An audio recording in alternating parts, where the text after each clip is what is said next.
I would have been 2, 4, 5, 6.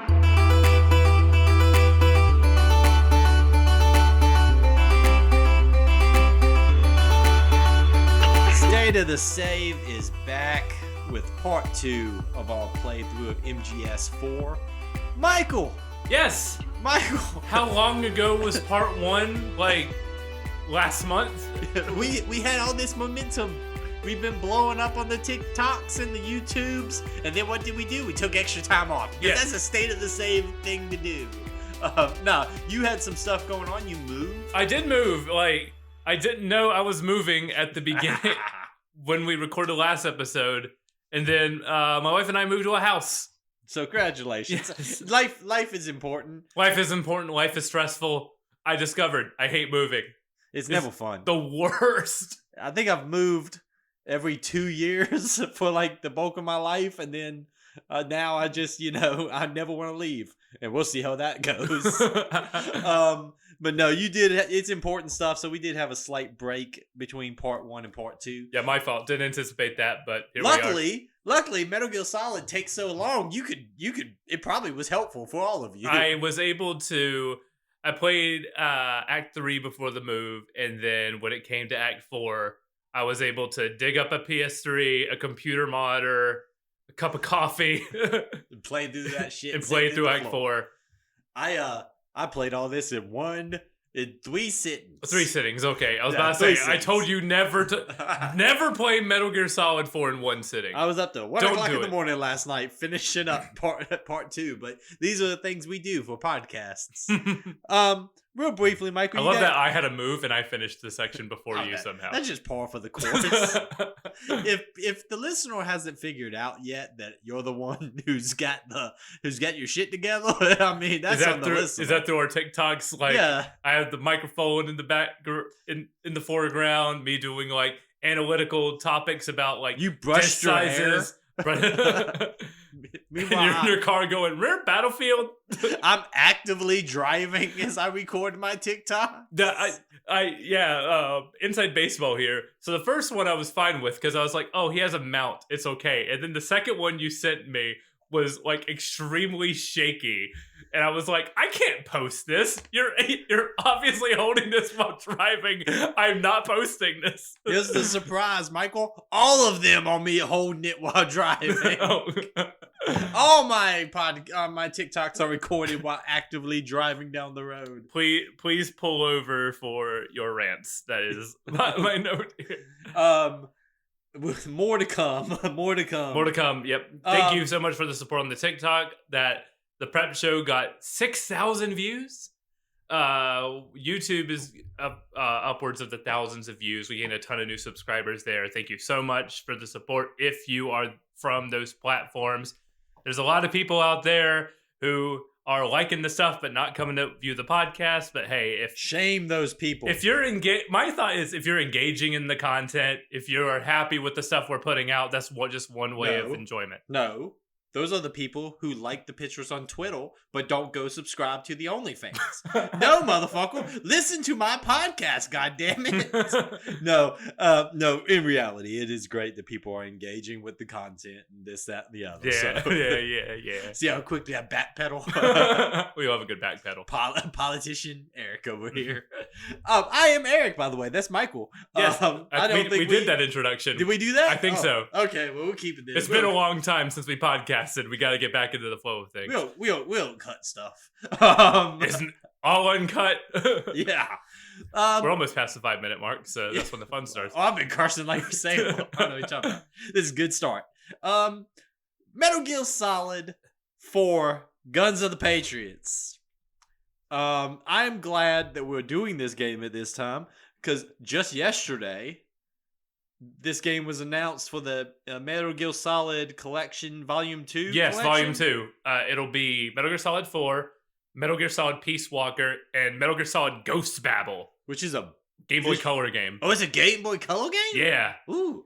Okay, so here's a fun fact. I really am mad that I'm not getting achievements for this because there's one man in all of the United States who still cares about achievements, and that's me. So I'm like, I could be playing this, getting achievements. The Xbox as a platform is sinking, and Eric's like, but my gamer score. No, yeah, I've had the same account for 19 years.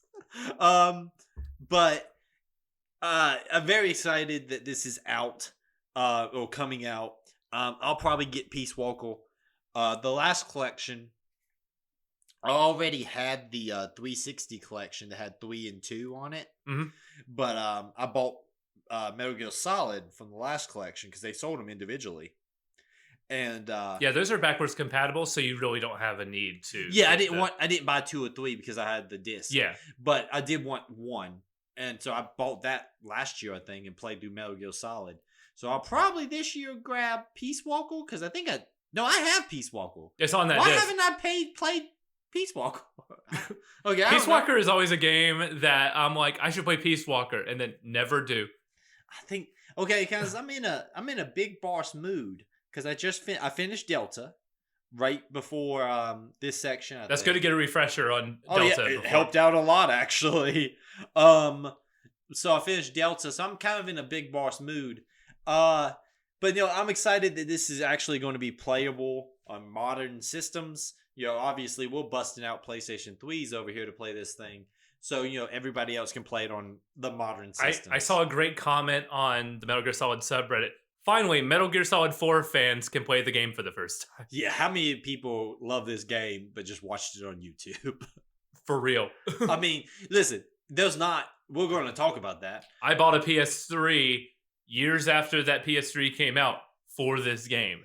Whenever PS3 had a good Black Friday sale, I'm like, first game I picked up, Metal Gear Solid 4. Because I'm like, I've been avoiding spoilers. This is a game I want to see how it is. I also bought a PlayStation 3 on a Black Friday sale, because I was a 360 guy, and I think I bought this not long after that too. That's a system seller. You buy it for Metal Gear Solid 4. You know what? Or there was a reason why I bought PlayStation 3 for. What else did you buy it for? Heavy Rain. Oh yeah, that was the Heavy game. Rain. I know of some people who have bought a PS3 for Kingdom Hearts 3, thinking it was going to be. It's on PS2. Obviously, it's going to be on PS3, and it didn't come out until 2019. Losers. Eric doesn't like Kingdom Hearts. Have you played Kingdom Hearts? No. No. Okay. But is there anything about Kingdom Hearts that looks like it's going to appeal to me? No. Exactly. Me, as the Final Fantasy fan and whose wife is a big Disney fan, that game is geared more towards my sensibilities, and I'm shocked that I haven't played a lot of it. I haven't been to Disney like 10 times in my life, and it's okay. I like it. No, but I am excited that people can play this. We're going to get into it, obviously. I have some feelings about it, but I'm excited that they're finally getting these collections out. And let's get these things out where everybody can get their hands on it. I'm a big game preservationist, so I'm like, everything should be everywhere. Yes, that's where I'm at. I'm at that point now that there should not be, like, listen, I get console exclusives and like this, that, and the other, but like for me, I want retro games to be as accessible as possible. Especially if you want to stop people from pirating shit, make it that I can buy it conveniently. Mm-hmm. If I can't buy something conveniently, selling high seas don't seem like such a bad idea anymore. Props to Capcom for just now putting Dino Crisis on Steam. Dino Crisis 1 and Dino Crisis 2, the PC versions on Steam. So. Capcom's like, I guess we should put the dinosaur game on here since that Code Violet came out and everybody loved that. Finally, real dinosaur survival horror. Finally, real survival horror. Well, and then people play it and realize, wait a minute, this is just Myst with tank controls. It's entire. I was shocked at how puzzle based that game is. I'm also shocked that game exists. And is getting a sequel, don't you know? Apparently, they announced a sequel to Covert Violet. Of course they did. Well, because they got all in on the they had like a big marketing push. Only put their game out on PS5 because of controversy. They're like, we don't want mods of our character. In actuality, the PS5 is a lot harder to get refunds for than on the PC. Because, listen, I saw that game. Worried about mods of their character is not the reason that they didn't put that thing out on PC. They just didn't want the Steam refunds kicking in right off the bat. Dead or Alive is back. It's the I'm time. excited It's about the time of the Gooner bait. Let's go! I'm excited because I like Dead or Alive. No, also Ryu's in that game. Like every time they put Ryu in there, I get excited. There is a 50-50 chance they put the new protagonist for Ninja Gaiden in there. I hope not. I listen. I like Ninja Gaiden 4 a lot, but he's not Ryu. Ryu's really cool. Doesn't he ride on like a ninja surfboard or something? Oh yeah. Listen, Ninja Gaiden 4 is amazing. It's one of my favorite games of last year. Also, I've been playing the side scroller, the Ninja Gaiden Ragebound. Yeah, that side scroll is really good. I really enjoy that. More retro games are coming back as side scrollers now. Castlevania just got announced yesterday. People were very worried and are still very worried. Hope this isn't a roguelike. Hope this isn't a roguelike. Hope this isn't a rogue because it's done by the Dead Cells guys. And I don't think it's going to be. It's a full-on Metroidvania. Yeah. There's a map, and the map screen they showed does my favorite thing that any of these like search games do, where it has the rooms change color based on if you found everything in them or not. For a Metroidvania, I'm like, let's go. I've been playing. I'm more inclined to want to find stuff if each room is like checked off as a box. I've been playing Resident Evil 4 Remake again, and a good map that just tells you if you left stuff behind is just. It's just such a quality of life thing. It should be. We should never go back. No, we never go back. Yeah, like RE2 remake and 3 remake did the thing where it was like blue if there was still something in there, and then red if something was in there, and blue as if not. Yeah. So like if you went to like a shelf or something that had like a lock on it, so you didn't open up the lock, it would stay blue and mark it. So when you're running around later and you're like, oh, I got a key, where do I go? I go to my map and it tells me go to the blue room, and there's probably right in there. And if you leave an eye behind like a first aid spray, like I don't have space for the first aid spray, that first aid spray is on the map, so you know I can double back here and get one. No, it's great. Mr. X is following me, I might need that. Yeah. It's like none of that stuff is the stuff that we enjoyed about those games. So it's like take away the stuff I don't enjoy so I can get to the fun. Exactly. But yeah, no, 100% right. Let's get into this. Let's get into the real meat of what we're here to do. Real quick, one more video game thing. My wife took me to a Final Fantasy music concert. That was amazing. Did you get dressed up? I dressed up like nice. I wore a like button-up shirt. Were there cosplayers? There were some cosplayers. Okay, I saw some. I saw Noctis and Luna from Final Fantasy 15. Because my favorite thing is fancy events that has cosplay, because there'll be like somebody in a suit and then somebody in like a Final Fantasy cosplay standing right beside each other. I love that. The cool thing about Final Fantasy too is that there's a lot of Final Fantasy like formal wear. Like Noctis has like he's getting married, so he's like he has a suit like variant to him too, and like. Did they wear the suit? Yeah, they wore the suit. Oh, good on them. So, like, keep it classy. It's a classy affair. No, like, I didn't see any like giant buster swords or anything. Oh, they should have brought swords. My favorite thing was my wife being very confused about the numerology of Final Fantasy, because she was like, she turned to me like at intermission and was like, "Is the only thing these things have in common spiky hair and chickens?" I went, "Yeah, pretty much." She went, "Then why are they numbered?" And I did not have an answer for her. Sometimes we just like themes. It's like things. It's just vibes. Each game is a vibe. Each game is a close vibe. enough. Yeah, it's exactly. So that was really cool. If you're thinking about going to any of like the touring symphonic orchestras of video game music, the Distant Worlds Final Fantasy show was very good. Remember Video Games Live? I went to Video Games Live when they came here. Who else was at Video Game Live? Tommy Tallarico was there. It was like. One of my favorite bits from be, Britta's in this. It was like, Tommy Tallarico's in this. I knew he had a hand in this. I didn't think he'd be here on the stage emceeing. Didn't think I had to share the oxygen with this guy. Oh no! Why is he doing it? No, I like that kind of stuff too. That's fun. It was a lot of fun. Just want to squeeze that in there before we get into it.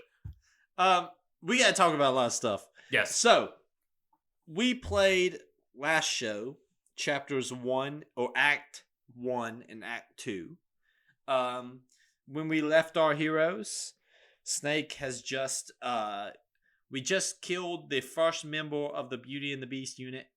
Laughing Octopus. Laughing Octopus. We have found and picked up Eva.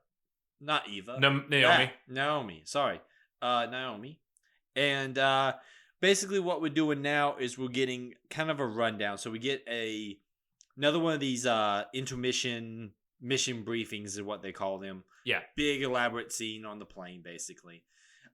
Naomi gives us kind of more of a rundown of what we already found out, that Snake is going to die and become a kind of a bioweapon before he does die with the Fox die.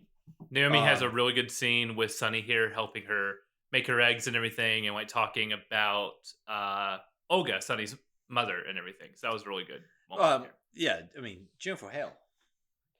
Turns out, great voice actress. Pretty good voice actress. Can kind of sell a scene, can't she? A little bit. That woman knows how to walk. A couple of interesting things here. There's a scene where they talk about how Liquid and Snake are not actually 100% Big Boss. And they kind of mention that, and then they kind of blow back over it. Does that imply that Solidus is more of a perfect clone of Big Boss? Yeah, so they kind of touch on...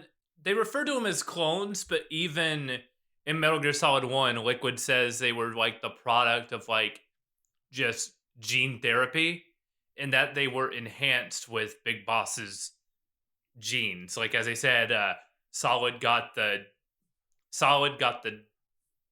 no, it's the opposite because Liquid lies about it, and then there's a twist. So Liquid got the dominant gene, Solid got the recessive genes. Yeah. Even though Solid looks more like Big Boss, I don't know. Yeah.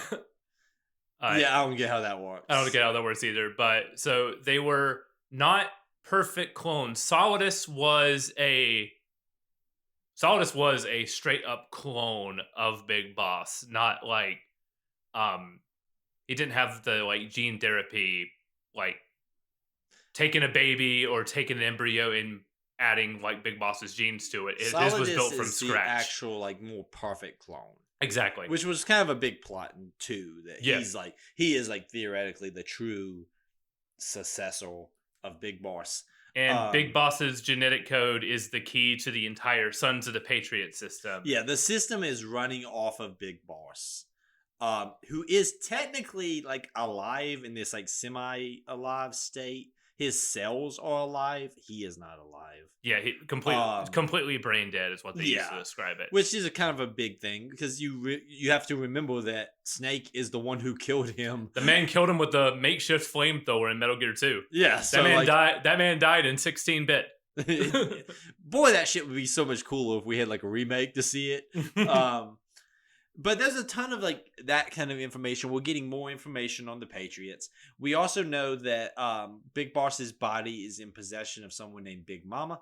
Yeah. Who is leading a resistance group in Eastern Europe. And so our main operation here is Snake is going to Europe to try to find Big Mama and try to find the body of Big Boss before Liquid can get his hands on it. Because whoever controls the body of Big Boss controls the access to the military side of the Patriots. He who controls the boss controls the system. Basically, yeah. There's a fact that for some reason Naomi decides she's going to bang Otacon. Even after Otacon talks about his Japanese animes again. And also, like, the moment he mentions Emma, I'm like, oh no, Emma! His sister. Yeah. Yeah, his sister, Emma? Yeah. Yeah. He mentions her. And I was like, oh no, don't talk about that. No, Otacon, you're not going to get laid if you talk about your sister like that, man. But it's not Otacon unless he's piling on trauma to a woman who's going to be dead by the end of this game. Otacon is better in this game than he is in the other ones. Each game he gets slightly better, but he's still Otacon. He has his Otacon isms. For sure. I do like Otacon a lot in this. He is better. He is better than he is. Like, he was great up until that one weird scene that I'm never going to talk about again. What? This is when he bangs his mom? Oh my god. Remember Otacon was banging his mom. What do you mean? I erased that from my memory. Metal Gear Solid 2 is a perfect game and there's nothing wrong with it. What are you talking about? Otacon bangs his mom. I don't know what you're talking about. I don't register that. Snake is going in The problem is the marks that are kind of locking down this city are all under the control of Liquid, because Liquid owns all the major mark companies because he's on the back end just doing like acquiring business deals. I just like Liquid Snake going in, like shaking hands, Oh, signing paperwork. Those conference rooms were fascinating. Snake gets to Europe. He deploys. In a kind of a cool thing, they have a way to get him through security. Because if you remember, when we killed Liquid Laughing Octopus, we got her kind of like the face camo thing. And so what we're doing is we've got like young Snake on the face camo, kind of give him some cover. I like that there's a few references here to Kojima's past works. Like, for example, when Raiden's talking about the guy who helped put him back together, basically, they reference a guy named Dr. Madnar. Dr. Madnar was a scientist who helped Snake in Metal Gear 2. Oh, cool. And what's cool here is Snake in his like trench coat and like his slicked back hair is, you can kind of interpret that as a reference to Kojima's game Snatcher for the Sega CD. Oh, yeah, right. Yeah, okay. You see it? Yeah, okay, yeah. Yeah, so okay, I see it now. That listen, one of my favorite things about Kojima is that he does, even for a creator, he does have like a reference and like a love of his own past almost. But that's yes. It has negatives and it has positives, right? Nostalgia is a double-edged sword, and it leads to the best and worst moments of this entire game. I would say the best and worst parts of this whole section we played. Yes. We're going to get into that.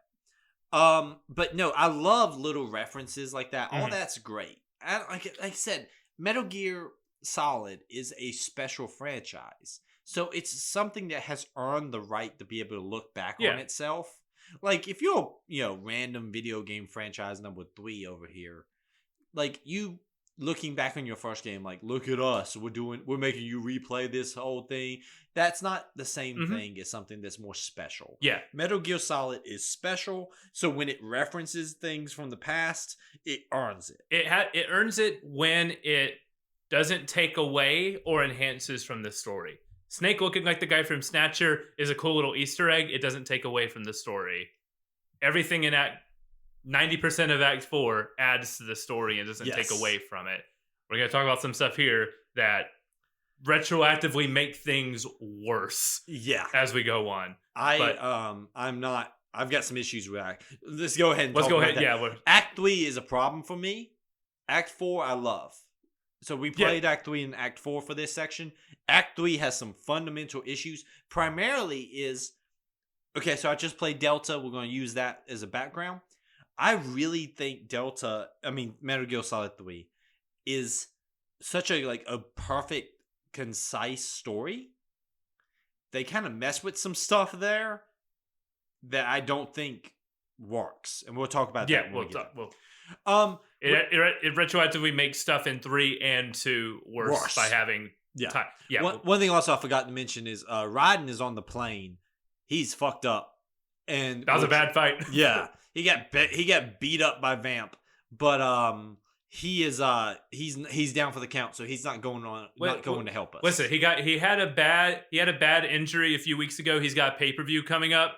Yeah, he's got a pay-per-view at Shadow Moses. We kind of gotta we gotta rest him and everything. He can still cut a promo. Listen, but Raiden most improved.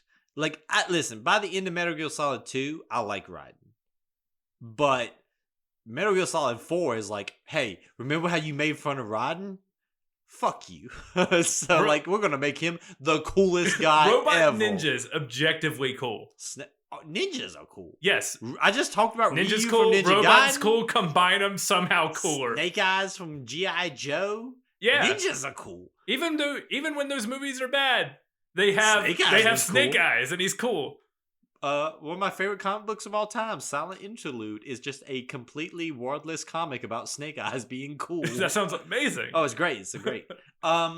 So Meryl's here. She helps get Snake through security, and she is leading a joint military operation in hunting Liquid. She's going to do this the less subtle way. So Snake is there to meet Big Mama, get his hands on Big Boss's body, kind of do it in a subtle, walking under the radar way. Meryl has brought like the entire U.S. military here. She's like, we're going to take down Liquid once and for all. Like, her point is not that bad. She's like, hey, we know Liquid's a threat. Let's just take him down. We're on a time crunch here because if he gets his hands on the system, we're screwed. We have to get him first. So, like, Meryl is not wrong, but Snake's point is kind of also, I think Snake has more of an understanding of how competent Liquid is, where he's like, he's not going to let you do that. No. Like, Meryl's like, we're just going to take him by force. And Snake's like, you're not going to pull that off. Liquid's already... he's too smart. He's for that. 5 steps ahead. He's in the body of a man who is 5 steps ahead of everybody. Yeah, Ocelot was too smart for that. Like, come on. Snake, this leads to one of the worst gameplay sections in this game. I hate this. I like it in concept. If it was half as long. It's fine. In concept...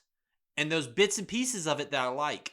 But damn it, it's too long. And if you fuck up once and you have to reset the thing, it's just miserable. Just go get yourself killed and start over. Yes, exactly. Dying was a lot easier than resetting a section, especially playing on hard mode where the guards can see you. In that last final section where the guy you're chasing changes into a guard uniform, there is just guards lining up both sides of the street. So if you take one of them out to clear a path for this dude, they will just be hunting you. So I got to the point where the best way to do that was just to go in, kill everybody, and then there's an empty street and just which is not the fun way of doing it. The fun part is like the first bit is really cool where you're like slowly trailing the guy. You're like doing the thing where you're like leaning up against the wall. You're like listening to where his whistles are.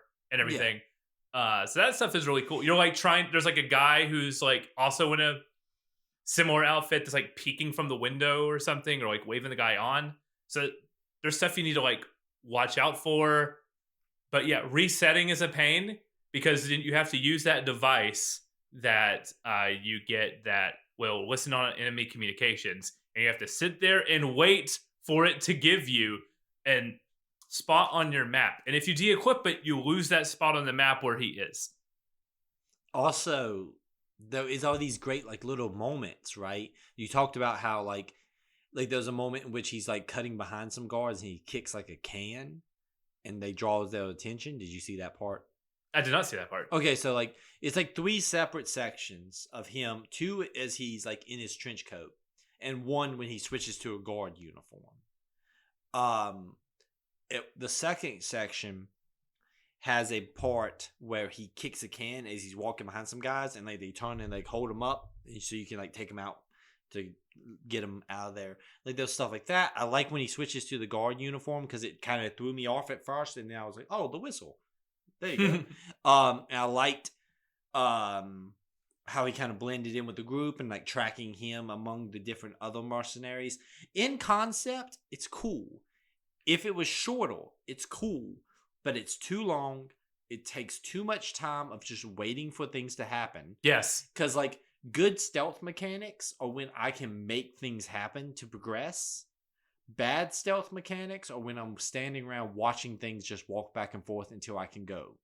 And so, like, this is just way too much of that.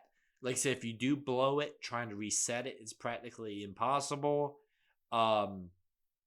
Guards have such a good like visual range in this game that if you do kind of fuck up because you're trying to focus on following him, and you kind of round a corner and they see you, he takes off and then it blows the whole thing. I like it in theory. When I tried to play this game a couple of years ago, about 4 or 5 years ago, or 4 years ago at this point, this is where I stopped. Because I tried to play it. I wasn't invested in the story at that point. Yeah. Because I hadn't played but just Metal Gear Solid 3 at that point. I just really, really didn't like this as a gameplay section. I felt like it was just too much of waiting around, and it was too long. Really a rough start to this chapter. A chapter that I kind of have a lot of issues with already. Yeah. I agree completely. Resetting, this is a pain. Tailing missions in general are a very hard thing to get right. And this is like half of the way there to being really cool. I like the setup. I like being able to like manipulate stuff to like make his path easier, but resetting when you mess up takes way too long. It is way too annoying. It is way too easy to be seen. It's yeah. You've already touched on everything. Yeah, it was not what I wanted it to be. Real quick, because this is so story heavy. Like I said, we watched this chapter. There was very little gameplay in this chapter. When we do track him to the resistance location and we meet Big Mama. I like that Snake does CQC here to move everyone out. I like that he like doesn't at one point he has like his leg like choking down a dude. Yeah, he like chokes the dude with his leg. I like how like Snake uses like the barrel of his M4 to like punch people in like weak spots. So he'll like hit you with like in the neck and stuff with it. Like that is one thing that Metal Gear Solid 4 does, not in gameplay, because I think the CQC in gameplay sucks in 4 compared to like 3 and stuff. But I do like the fact that they show him more as like he is like a true student of the boss, and like he fights like the boss does in that way. That whole sequence when he enters there and he's beating up dudes and like holding dudes up like to keep them from shooting them and stuff. All great, love it. He's on the. It's nice to see Snake on like the defensive side. He's not trying to hurt anybody. So him just like being like water and like using the enemies attacking him against him is so You ever good. see like Steven Seagal do his fake martial arts where he's like and the dudes just sell for him and go flying through the air every time he touches them? Snake is doing kind of like that, like in theory, but actually doing it.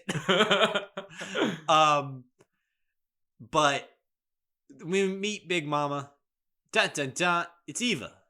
Did you see that coming? No. When I didn't see it coming.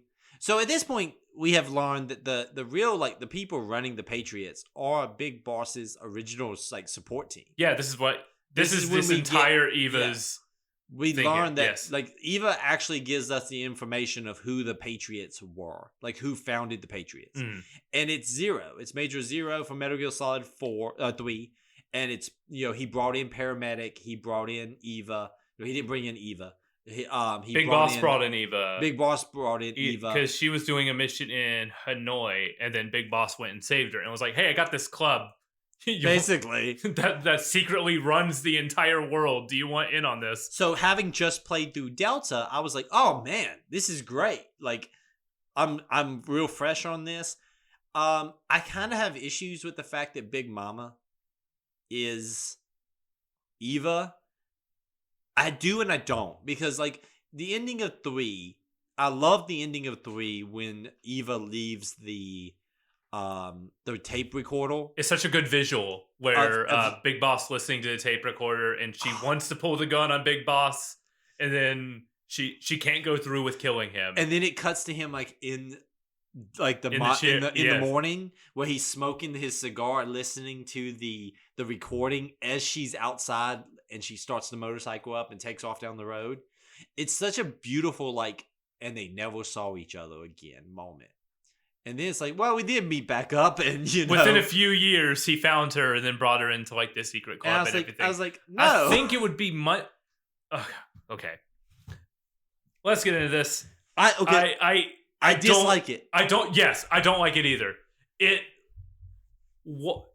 Okay. Hit me with it. This is so tonally dissonant from each. Metal Gear Solid 3 and Metal Gear Solid 2 are such tonally polar opposite games. One is a modern like tech thriller, and one is like a Cold War, not even a Cold War paranoia thriller, like a campy Cold War thriller. Yeah. Combining those two makes both narratives worse. The Patriots in Metal Gear Solid 2 are scary. You don't know anything about them. And when you find out the identity of them, there is no identity. The identities were erased because they were taken over by an AI. Remember the scene in 2? I remember talking about this when we played through 2. When they're like, oh, all the people we thought were the Patriots are all dead. And they do, they do reference that there was a group there was a secret society called the Wise Men's Committee, and they all died. Yeah. And then they kind of just took that role over. But like, Zero? the Patriot, like, I'm gonna play off of this. I'm gonna let you go because, but I want to touch on some things you're talking about here. Yeah. 2 makes the Patriots scary. They're almost like a supernatural force. Yes. 3, I love fucking 3. The story of 3 is my favorite Metal Gear story, and by the end of it, it's this story of like inevitability. You know, like the boss dies a traitor, but in reality, the only person who knows that she actually was loyal to the end is Big Boss. Eva drives away, leaving Big Boss behind, you know, so he doesn't have Eva. There's that great scene as he walks into the president's office with, you know, everyone's there clapping, and you see like the disillusion on Big Boss's face, and like he wants nothing to do with this. He doesn't want the grandeur and everything because he knows it's all a farce. He knows it was all played. And it makes sense that he would go off and do the stuff in Outer Heaven because he doesn't fucking believe in the story anymore. He doesn't believe the dream anymore.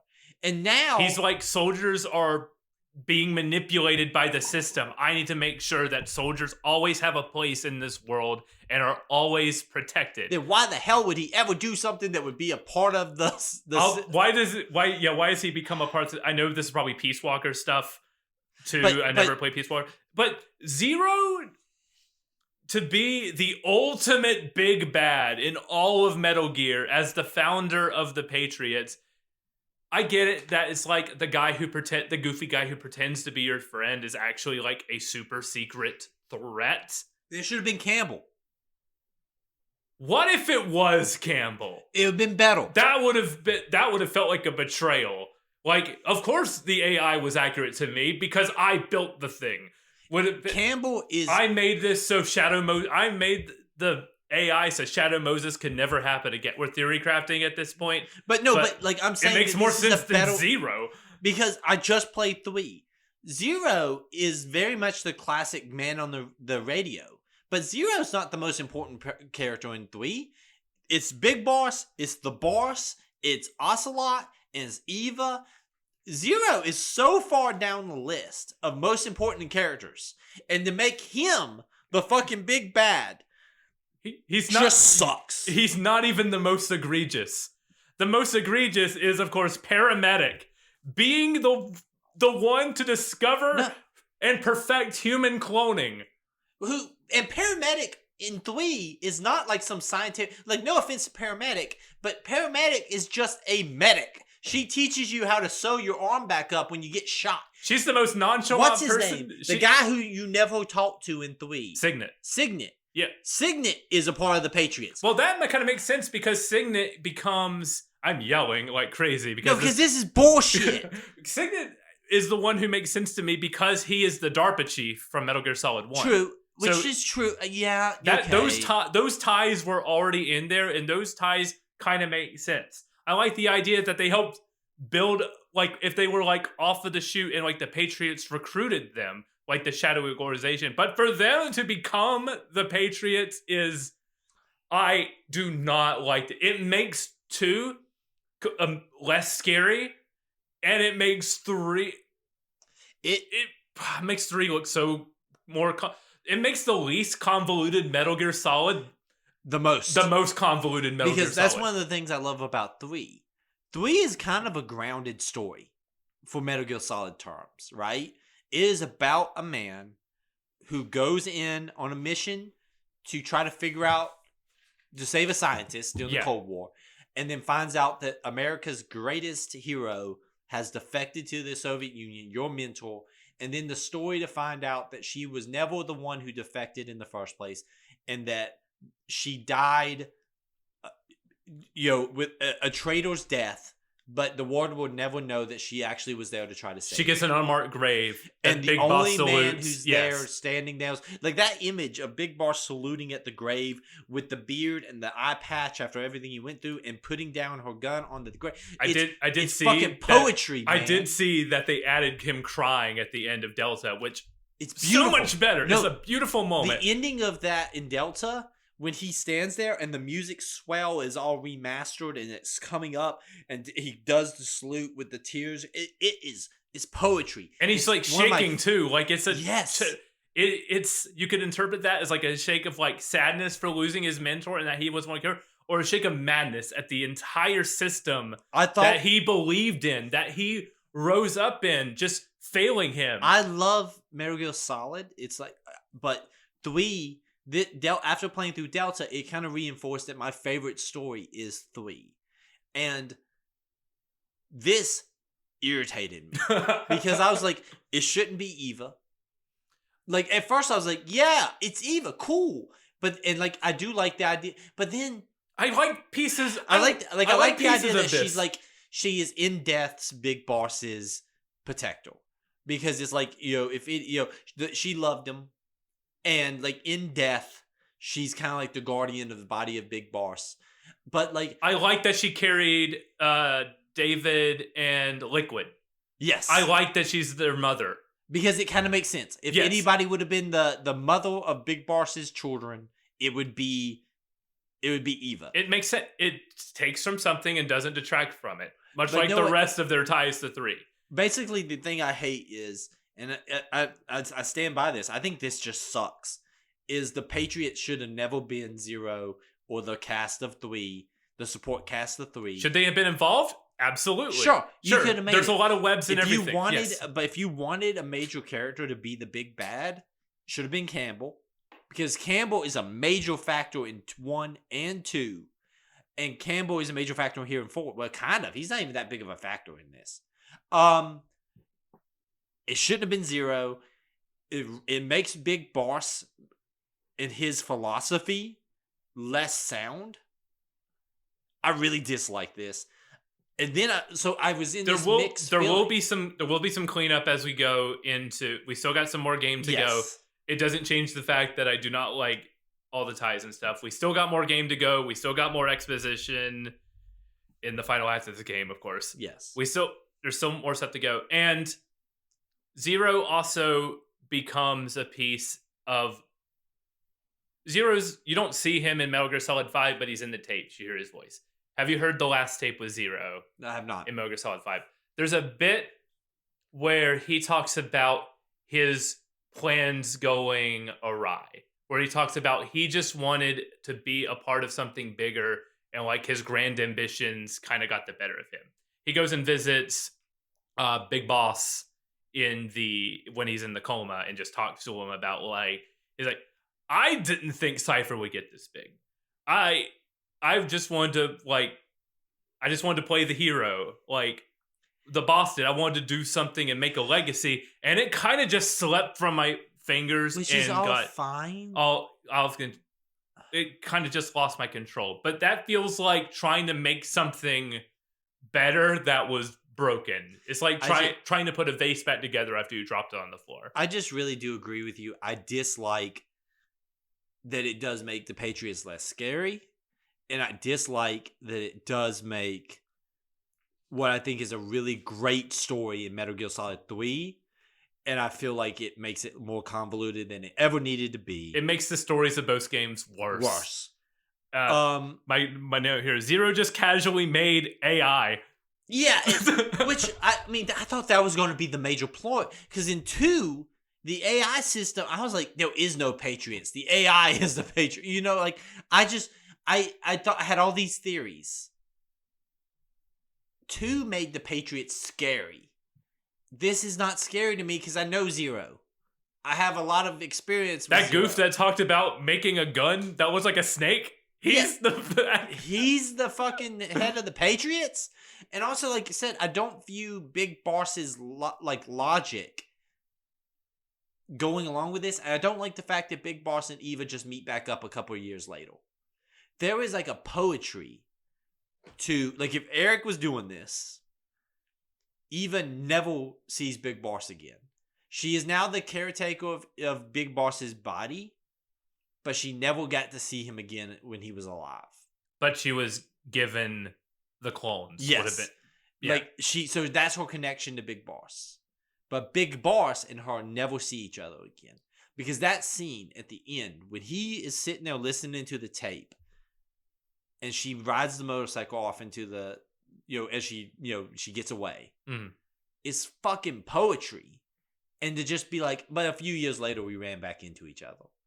I was like, fuck that. No. Like, that's not what, it cheapens everything.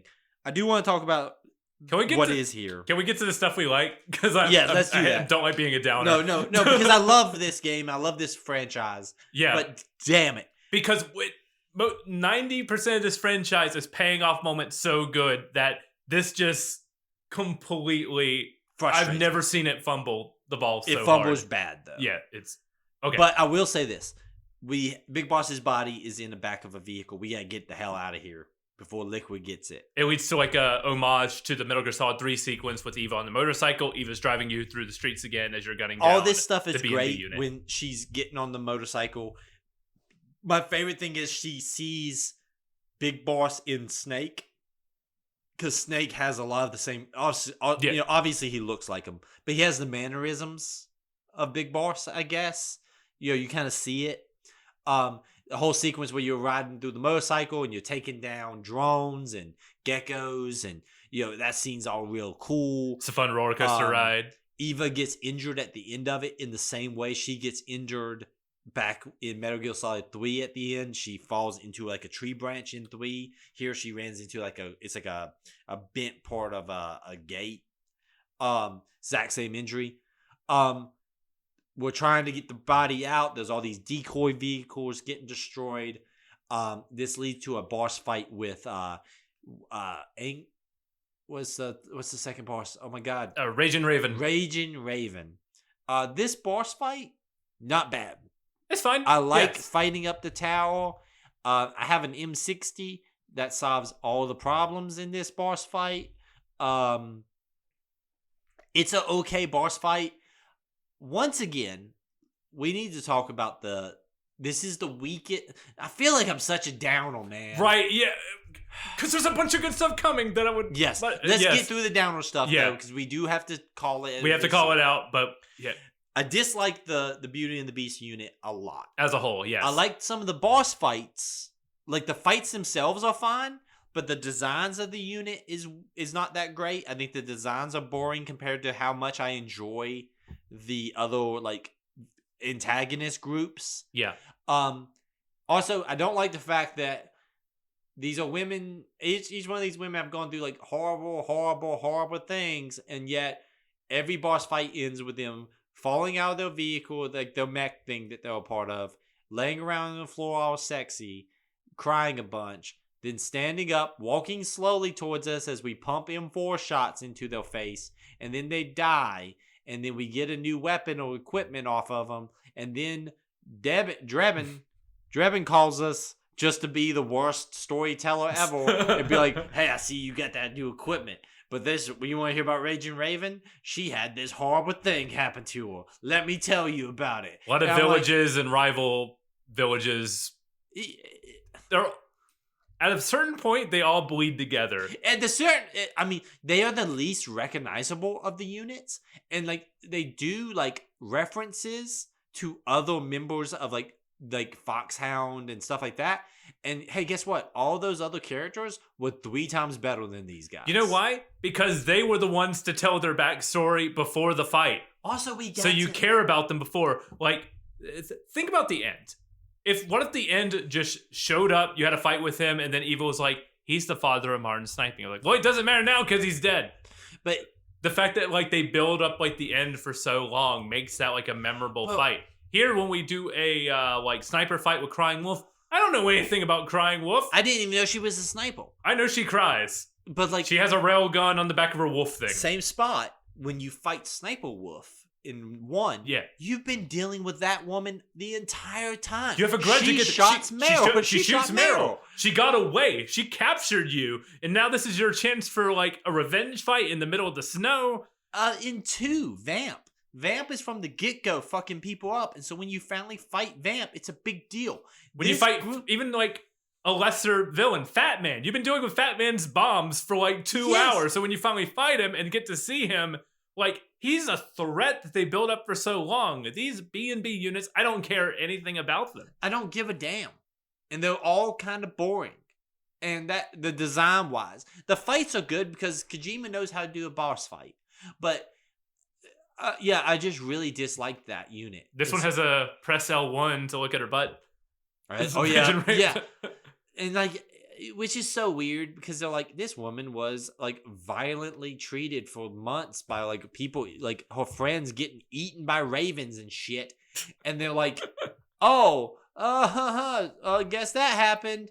Let's look at her butt real quick. And, like, come on, man. Like, listen, I like sexy ladies just as much as the next guy, but there's a time and a place. And I really dislike this whole unit. Which sucks. Let's move on. I want to get to stuff I want to. I want to get to the fun stuff. My literal nexo is we've gone too long without Ocelot. But boy, did he come back! The chapter 3 ends so strong here. So we find out that Liquid has got his hands on the body of Big Boss. Snake and Eva are all messed up. They get through the sewers and they run into Liquid.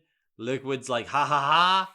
He takes off on a boat after he fucks up Snake by stabbing him with his shock knife and shocking him a bunch. That sequence is really cool. Not only that, Ocelot kisses Snake's cheek and then just electrocutes the crap out of both of them. Because also, but that's an Ocelot thing. Yeah. Because Ocelot loves electricity ever since he watched Big Boss get electrocuted. Like, I'll go ahead and say it. Ocelot has a fetish. Yes. He has a fetish for torturing people with electricity. He got it when he watched Big Boss get electrocuted. I don't know if it's ever stated in Metal Gear Solid universe that Ocelot is gay, but I have a thing he is not that he's gay. I think that he just has a love affair with Big Boss. Yes. So therefore that transferred over to Snake. He loved, like, he really got off on it. And Delta does a great job in the new character designs of, like, showing that sequence in Delta is so great because you see Ocelot in the background and, like, his facials of, you can tell, like, he's developing that, like, oh my God, this is the greatest thing I've ever seen in my life. And I love Ocelot. I would listen to no bad talk of Ocelot. Yes. But, like, that scene when he kisses him on the cheek and then does it together, he's just like, let's fucking have one more good hurrah. But he gets off. Meryl's like, ha ha ha, I have a plan. So the whole United States military shows up to try to take down Liquid in the greatest scene of this game so far, well, up to this point. Yes. Liquid's like, oh no. They're all gonna kill me. And then all the guns don't work because Liquid has the system. And I love the sequence when he does the finger guns. This is Ocelot. This is not Liquid. He drops the name of the game. He drops the name of the game. He holds up finger guns into the air and says, "Guns of the Patriots." And then he's finger gunning, and I love the camera walk. Because he's finger gunning as things are getting shot and blown up, and then the camera eventually turns and shows that his, like, units are shooting everybody. But but at first it looks like his fingers are the ones doing it. He points at the helicopter, and the helicopter just goes down. And he's saying bang. I teased when we did our Metal Gear Solid 3 episode years ago now that you were like, I hope those finger guns are important. I was like, there's an entire scene that hinges on those finger guns. This was the scene I was talking about. Incredible. Oh, it's so good. Incredible. Oh, it's so good. After the cutscenes are actually here. I like Meryl, like, realizing what's going on, and she, like, pulls the knife out ready to go. Yeah, like, Meryl, like, listen, one thing I like about this is Meryl, like, comes across really well. Like, I like that she's like, even if I don't have a gun, I'll go stab that motherfucker. You can't shut off my knife. One woman in this game has to be well written. Yeah, one woman in this game has to be well written. Because even Naomi takes a back seat. But, like, he's blowing shit up with the finger guns. It's such a long scene, but it's so good. And it's like, so well directed. Like, it's so well yes. shot. It's so well paced. Well, and like he also has does he have Naomi at this point? Yes, he's got Naomi on the boat. Yeah, because it was Vamp on the boat. walks off with her. Because he grabbed her when she was down some point in time. And the most important thing here is that after Ocelot has control of the system, he sets Big Boss's body on fire. So Eva no one has to else see can it. take control of the system from him. And also Eva sees it, and there's this like horrible moment where Eva's like crying as he realizes that Big Boss's body is being destroyed. She's like finally lost him for good. Like there was like a vibe that she's been hanging on to him, and then like seeing that is actually what kills her, I guess, in my mind. I don't know.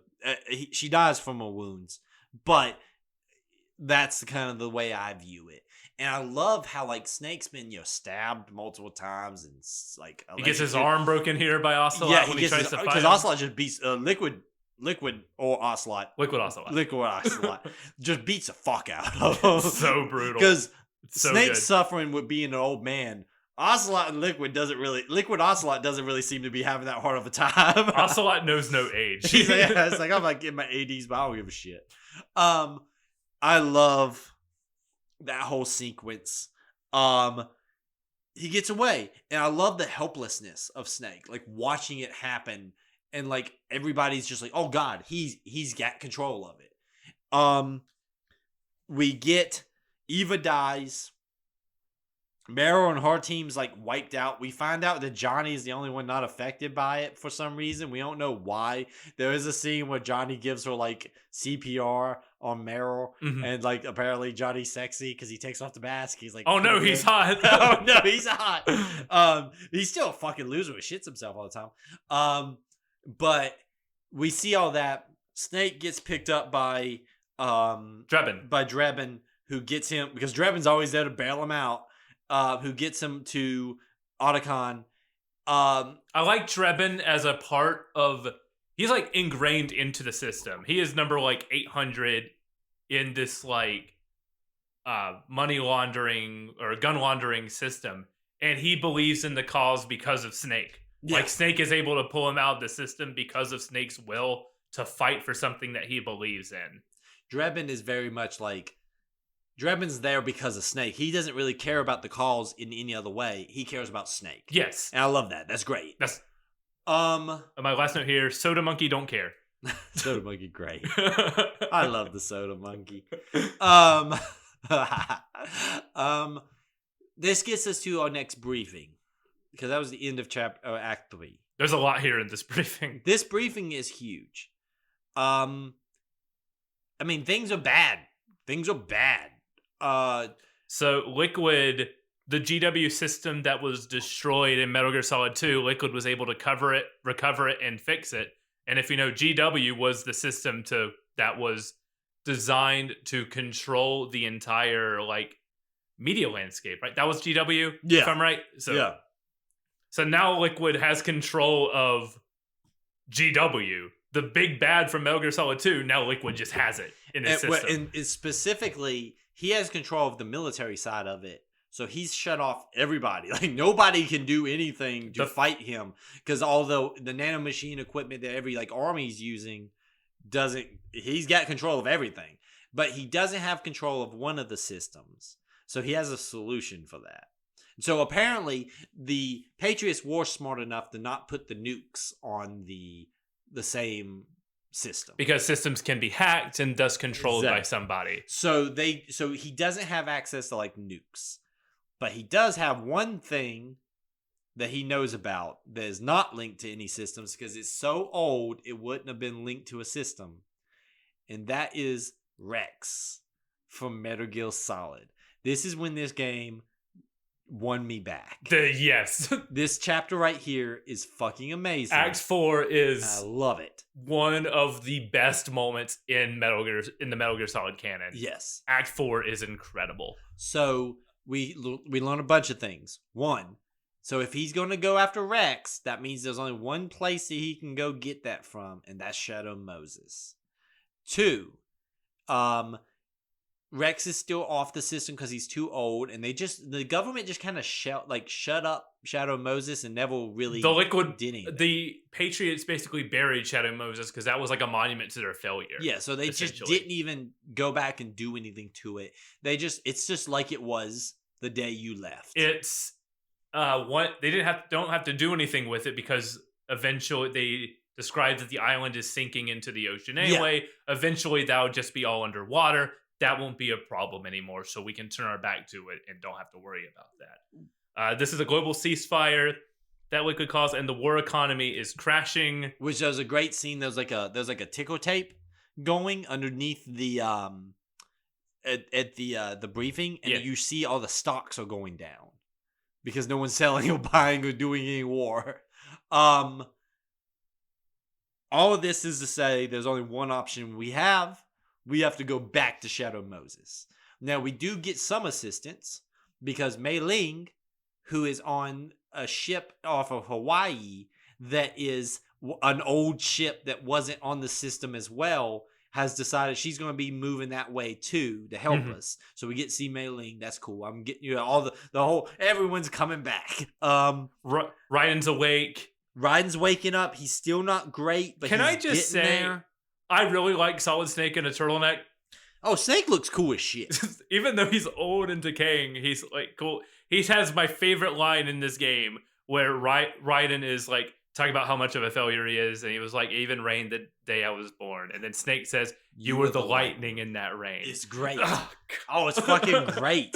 Like Snake's like Snake doesn't talk much, but when he says things, you listen to him. Also, Snake, the one video game character, has made me think to myself, I should smoke cigars. I'd be like, I should smoke cigar. I'm not a smoker. That's not a thing that's really ever got me. But like I've said that before, it'd be like, if I looked as cool as Solid Snake, I'd chain smoke all the time. We are going back to Shadow Moses. Raiden is ready to go. He wants to go, but he's not clear. Like he can't quite get there. They're basically running his blood through a dialysis machine. So he's not yet 100%. And like Sonny's like, no, you can't take him. Sonny's kind of in charge right now of his like medical stuff. I love this setup because it's, as we talked about before, using nostalgia for the sake of the story. Shadow Moses is like represents all the characters coming to terms with their past.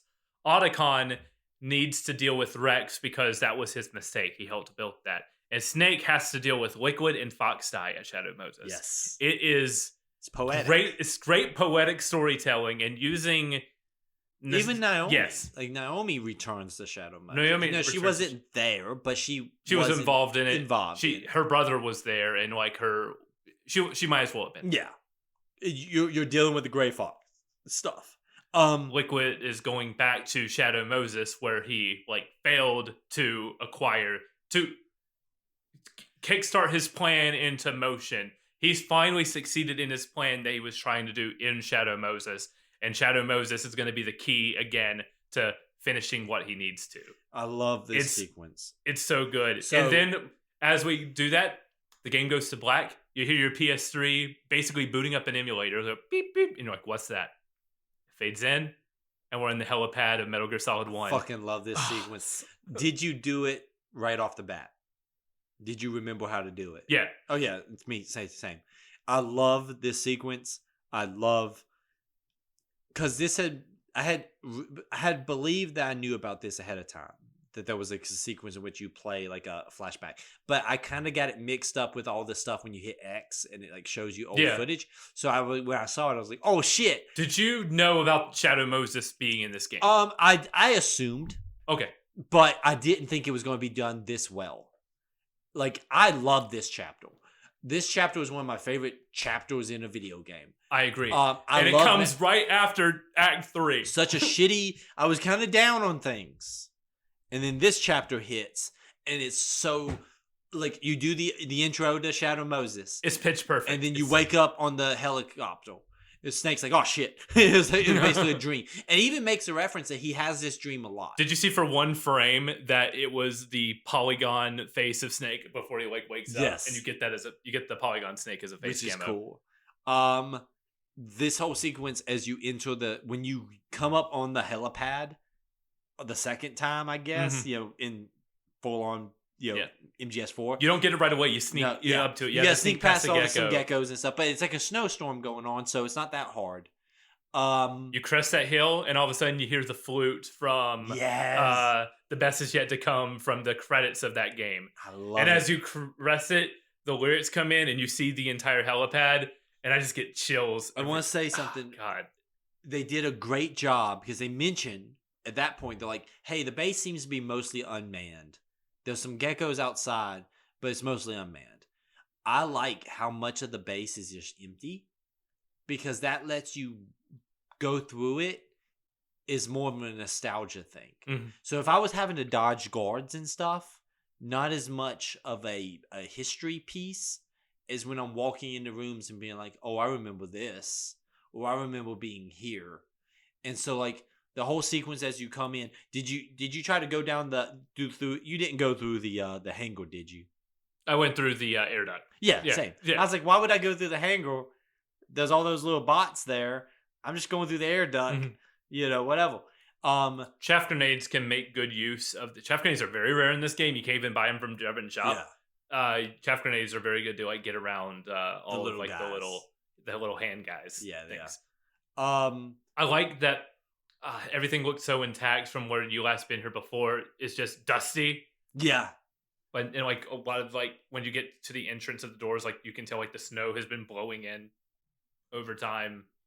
I really like there are marks of spaces where you've been here before. Like if you in the room with the electric current, you can see the char on the box that you blew up with the Nikita. The attention to detail is immaculate. It's so good. I fucking love this section so much. From the elevator sounds, the sounds. Like, let's talk about the room with the electric floor. You go down there because you have to go down there to turn the power back on, basically. And that's a great museum section when you're walking around. You're like, I remember this. Like, I remember having to shoot the rocket down the hallway to hit it. I remember this. And then there's a great sequence where the gecko comes in. And you're like, oh, shit, now. But I remember that whole remember the layout. I'm able to navigate it easily because I remember being there. And it gives you such a great feeling of, like, that's how Snake would feel. Snake's done this. He's been here. He knows. And so I fucking love this so much. And I can't help but just be so happy with this whole thing. I love going out into the field where like you fought the tank the first time. And I love how there's all the voiceovers of like times when you'll hear voices of Liquid or Ocelot in the mix. Like you'll hear like whispers of it, or Liquid in the mix, or you hear these whispers of the things that happen at these spots, or Vulcan Raven out there. And like you're going through the snowy field where you fought the tank that time, and there's some geckos out there you gotta dodge. I like that they're camouflaged to the wall, so they're a good jump scare moment. When when he stands up, Icon's like, oh shit, run! Which is the thing you shouldn't do. You just lay down real quick. I love this whole section. I love it so fucking much. I have nothing but good things to say about this. We get out to where we fought Sniper Wolf in the big courtyard there. It's like an expanded version of it because like you see the spot where you did the boss fight, but there's like a wall that's blown out, and it's like this like communications tower. Not the communication tower that we crawled down, but like almost a different one out in the snow. It almost looks like the facilities in the surface level of GoldenEye. Yes, it reminds me of. Yes. So you do your boss fight here. This is a really good boss fight. No, this is a good boss fight. You use the night vision. At least that's how I do it. You use the night vision to hunt her down. You track her footprints in the snow to get a good position to. And she can fuck you up with that rail gun. Mm-hmm. There's also the frog unit are running around in the snow. But one thing I like about that is they're kind of like confused by the snow as well, because there's a big blizzard going on. So like you can kind of navigate around them a lot easier. And obviously when you take a shot, it gives away your position with the snow. Yeah, you can. I had I used like the modified M. Is it the M4? Is that the rifle he holds all the time? Yeah, the rifle he holds all the time. I had a silencer on it, and I attached the scope to it. Oh, I did. So I was like in the snow, just like 1-2 on headshot, 1-2 on headshot, just like that's really cool because you can see like people getting confused, like when you knock one down, they're like, "Huh, what's going on? He's here," and then dead. They're panicking. Yeah, they're way out of there. This is the one time that you feel like you got the drop on the B&B unit, because the other times they're like swarming and like surrounding you. They're in Snake's environment here. You've attacked Snake when he was like in like surrounding like buildings and everything. We're out in the like open environment now. This is Snake's domain. Also, you've come to Snake's. Well, like this is like Snake's triumph. You're on Shadow Moses, motherfucker. Snake knows you're in his turf. And like, yeah, I love this sequence.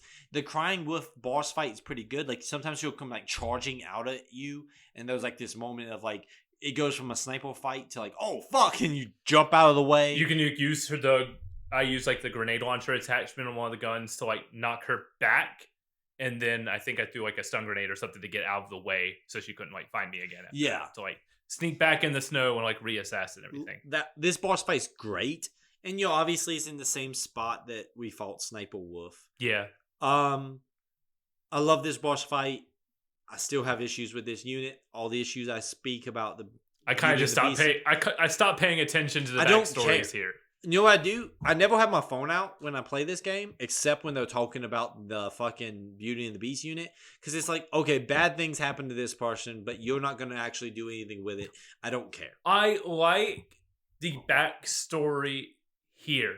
I hate that it's told and not shown after the fact, because I like the fact it's a very tragic moment, even more so because did you hear this one, or do you not remember where the baby is crying? It's the Hawkeye from MASH episode. Yeah, it's not a chicken, it was a baby. You ever see MASH? My wife loves MASH. That's her comfort show. I'm aware. That's the show that came on when it was dinner time for us. Every time the MASH show came on, it was time for mom to cook dinner. That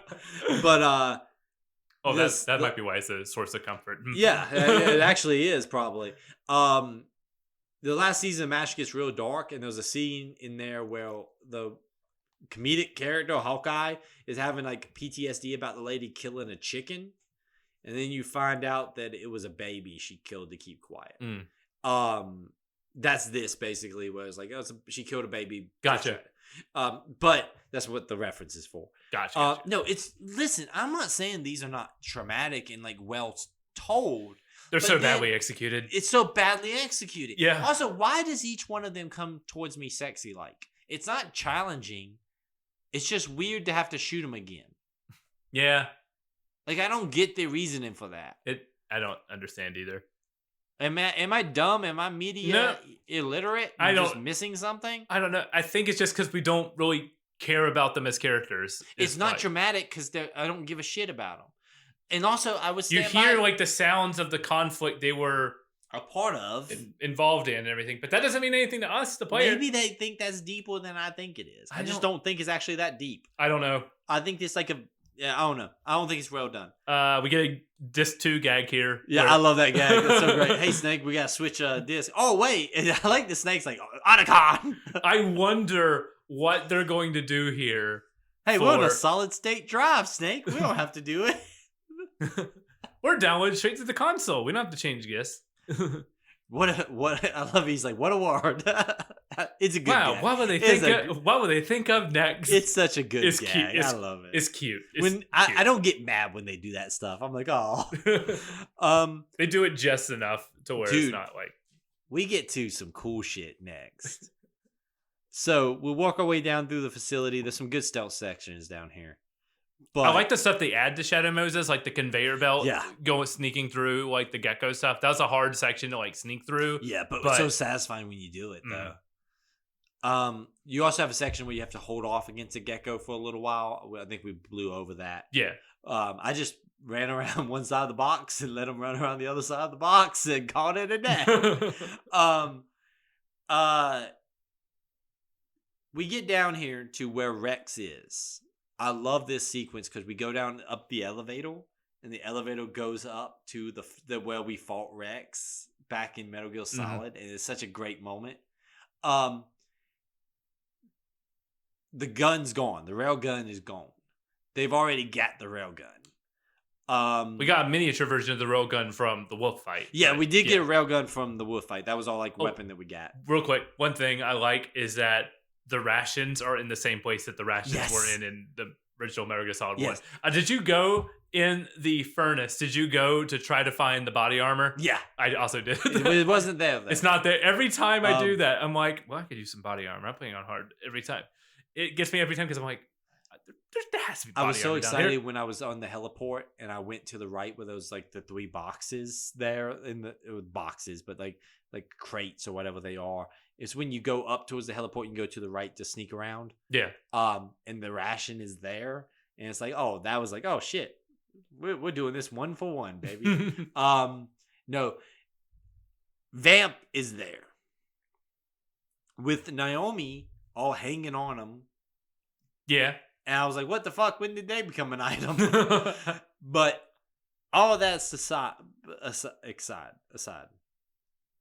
we get the coolest fucking Vamp fight ever, even though I did have to look up how to stop him. Did you figure it out the first time? The first time, I can't remember if I figured it out the first time. Because I love the fight. It's cool. I may have used the codec the first time, or I may have looked it up. Dude. Probably should have just done the codec.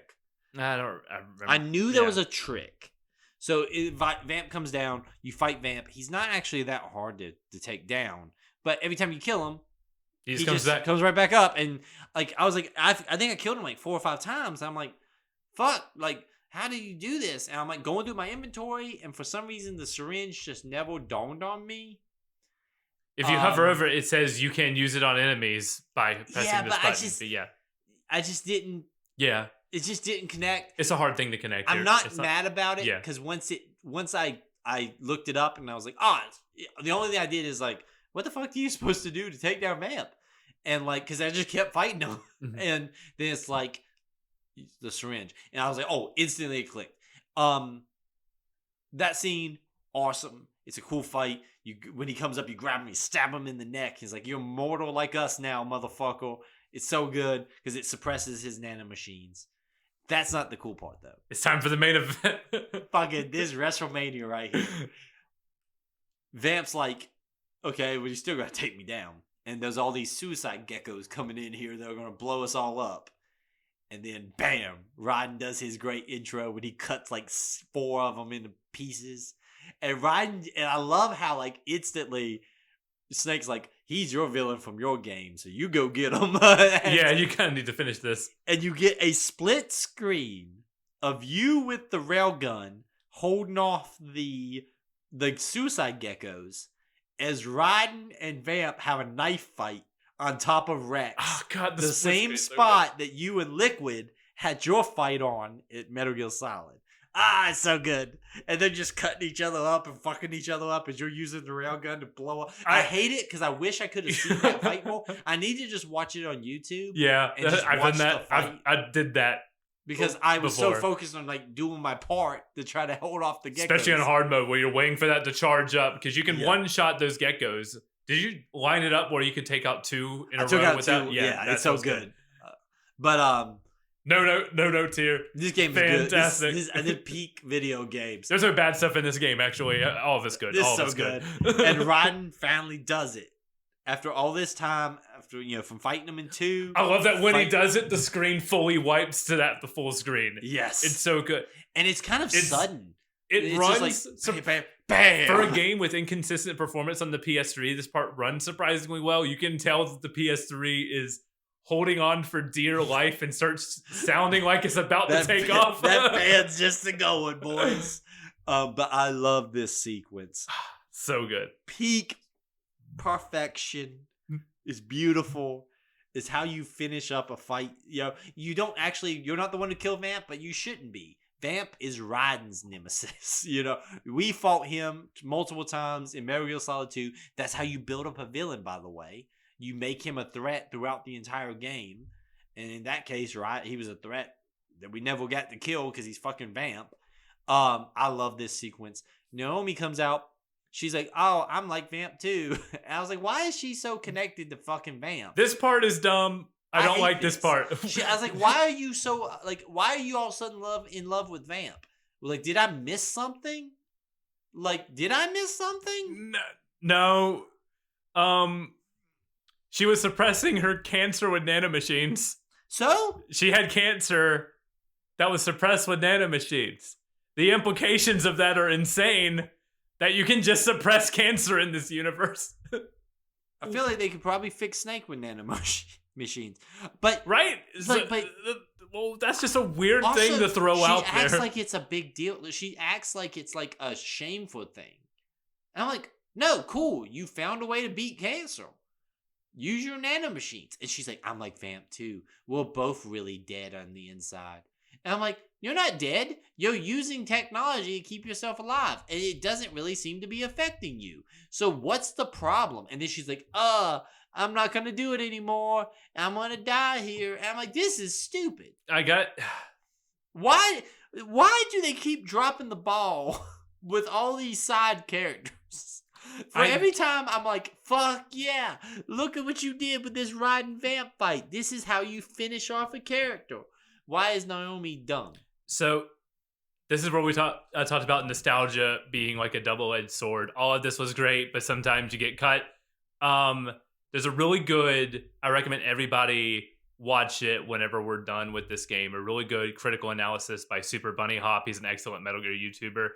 I watched his criticism for years of Metal Gear, not criticism, his like breakdown of Metal Gear Solid 4 for years, but one critique that he had that I fully agree with is this part is dumb because she's only dying here so that Otacon can cry in the same spot where he cried when Wolf died. She dies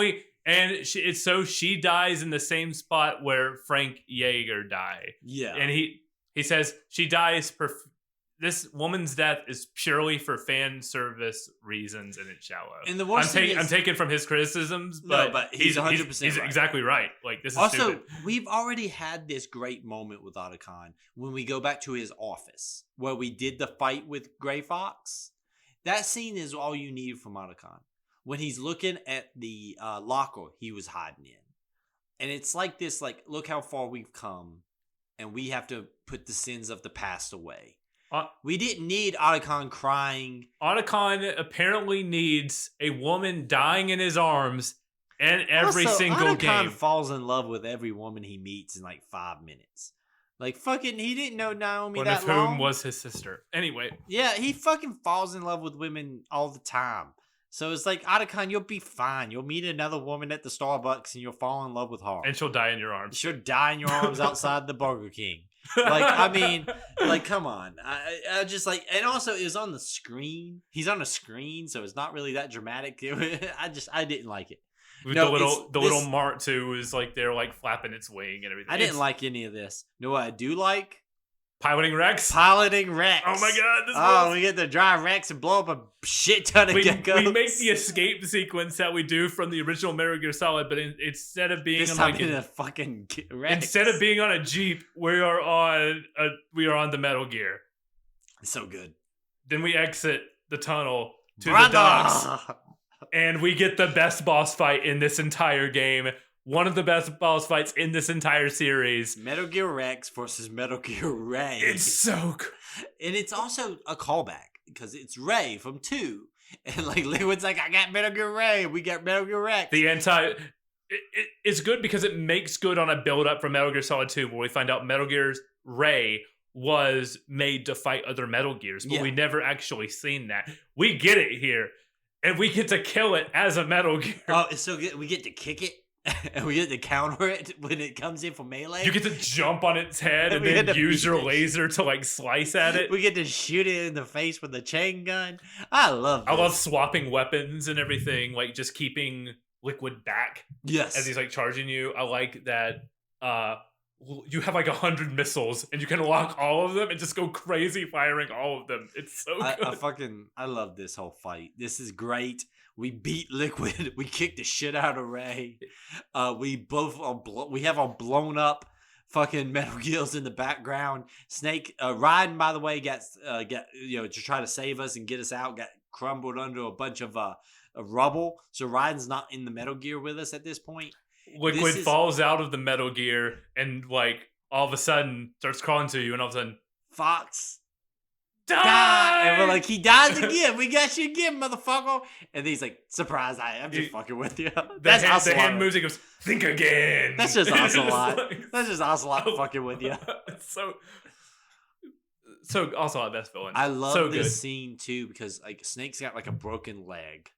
You know, he also falls out. Yeah, and like Liquid Ocelot is getting away on this ship that's like Outer Haven, the new Outer Haven, but it's a ship. I need to talk about like 5 frames of animation. It's the fucking Mount Rushmore. It's the Mount Rushmore of snakes. I hate it. You hate it? I love it. Because it doesn't make any sense. It's so stupid. It's only seen for 5 frames. No one addresses it, and it's never seen again. Who put that there? Ocelot probably put that there. He loves Big Boss so much, he probably carved a Mount Rushmore of every. It's Big Boss, it's Liquid, it's Solid, and Solidus. It's missing one. It's missing Venom. It is missing. He's there. He's just invisible. He's just invisible. If you break the face off of Big Boss, is Venom.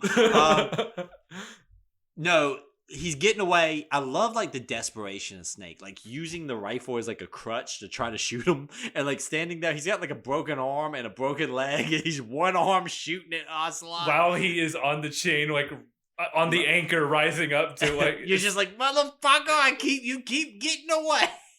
The rage of these two old men. Raiden rips his arm off. He cuts it off. Because Liquid Ocelot's gonna run into you with a boat, and Raiden jumps out there and stops it by just being a cyborg man with one arm and a sword, holds up the boat away from crushing Snake, who's like sitting there like, I'm so tired at this point.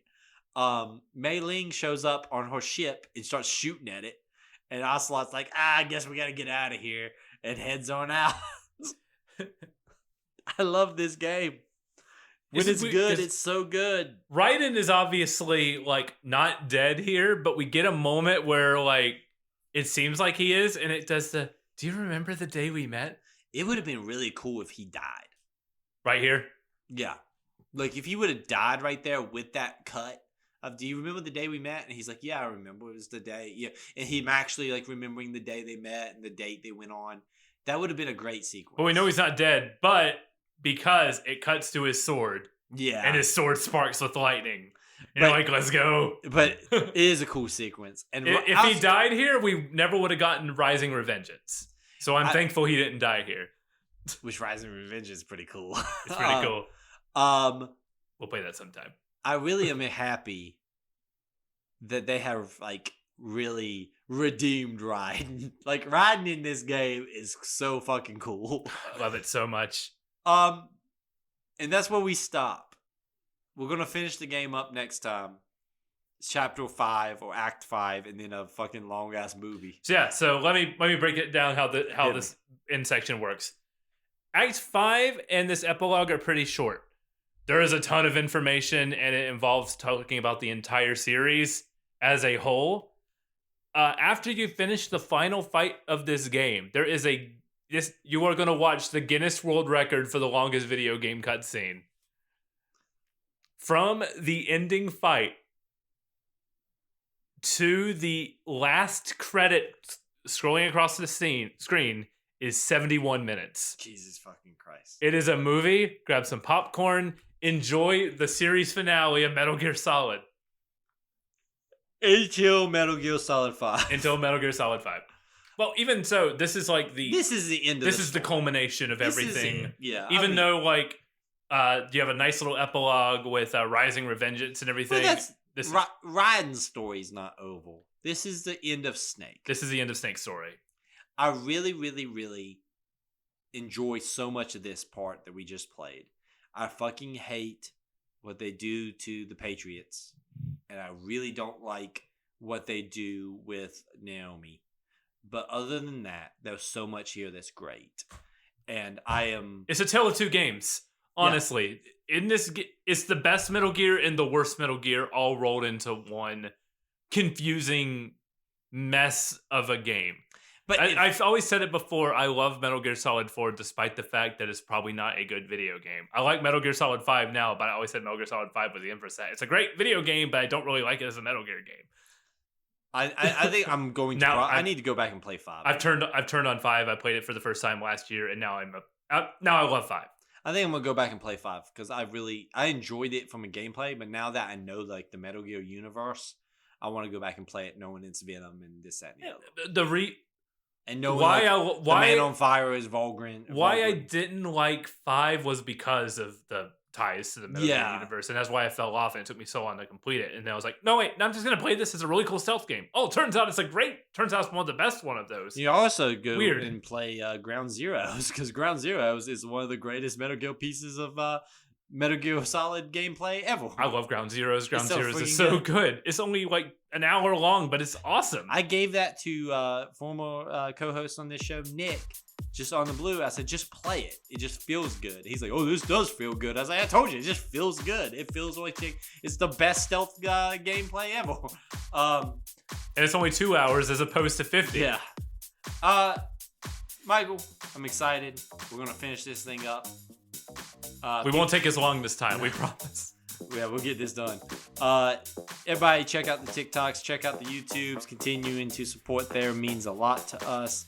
stateofthesave@gmail.com if you want to send us an email. Once again, hit us up. We'll be back with part 3, the grand finale of Metal Gear Solid 4, Guns of the Patriots, and the announcement of our next game. Stay safe out there.